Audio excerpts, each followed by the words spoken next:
When I was first thinking about disclosing my status, I was afraid that you might not want to be in a relationship with somebody who is HIV positive. How did you feel when I told you I was living with HIV?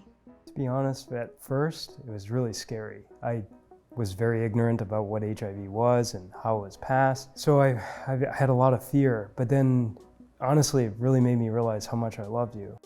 When people learn that we're a couple and I'm HIV positive and you're not, they actually get really excited because they realize that treatment works. Since I am virally suppressed, I cannot transmit the virus to you. So undetectable, meaning that my virus is suppressed, is untransmittable, meaning that I can't really pass it to you. And we're a really great example of that.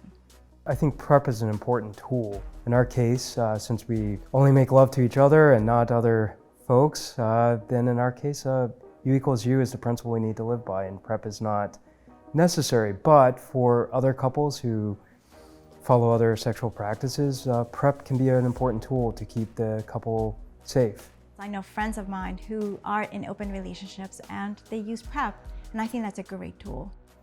To be honest, you telling me your status was one of the most romantic things you ever did. Oh. It really meant a lot to me that you trust me with that information and that you were willing to let me into your world in that meaningful way. Thank you for being here. Of course.